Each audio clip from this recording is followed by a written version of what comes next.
saya dengar katanya kalau kita mau kurban itu tidak diperbolehkan beli atau nabung jauh-jauh hari, Ustaz. Nah, ini gimana ini penjelasannya tentang persiapan jauh-jauh hari untuk kurban ini? Baik, barakallahu fiik.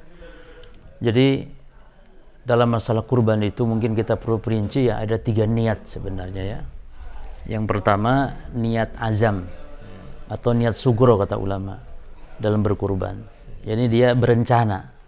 Nah ini namanya rencana itu seorang boleh melanjutkan, boleh membatalkan, sah-sah saja. Namanya rencana, seperti saya tahun ini kayaknya mau umroh. Saya tahun ini kayaknya mau ini dan itu, termasuk saya kayaknya tahun ini mau kurban. Ya, niat itu tidak masalah, itu niat azam. Dan tetap insya Allah ya, dengan niat baiknya dapat pahala.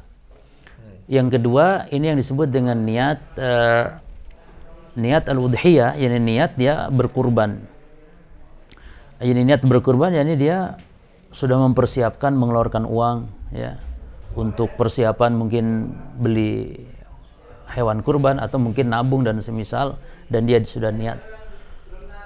Nah niat seperti ini yang menyebabkan sah tidaknya seseorang beramal. Jadi dia niat untuk berkurban dan dia membeli hewan kurban. Ya. Ada yang ketiga lagi. Yang ketiga ini namanya at-ta'yin, yakni menentukan hewan kurban. Artinya begini, kalau orang sudah niat berkurban, ya, misalnya dia memiliki hewan, maka dia menyembelih hewan yang manapun nanti sah-sah saja karena dia sudah niat berkurban, ya. Dan niat itu jauh hari boleh berniat seperti itu. Ada lagi seorang mentakyin dalam hewan kurban. Nah, bentakyin ini artinya menetapkan, dan ini tidak cukup niat dalam hati tapi harus dengan lisan, dengan ucapan bahwa ini adalah hewan kurban. Ini hewan kurban. Konsekuensinya kalau sudah ditetapkan ini hewan kurban, kalau dia mati ya tidak usah diganti.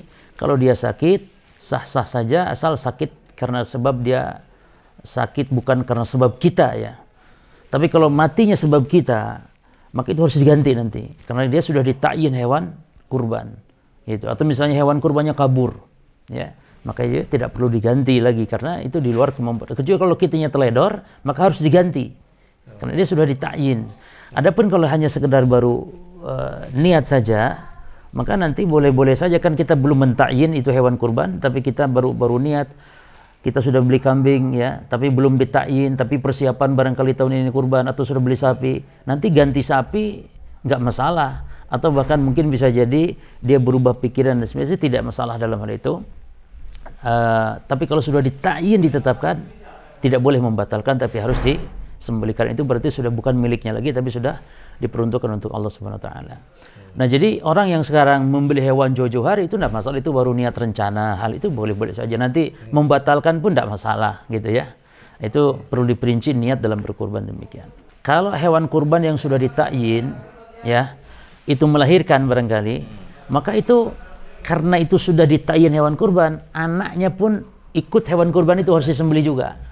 Beda dengan antum membeli hewan kurban, ya, rencana untuk berkurban dan tidak tahu jadi apa enggak, yang penting antum sudah rencana niat ya, lalu melahirkan barangkali, antum kurbankannya induknya aja nggak masalah gitu, karena itu belum ditakyin.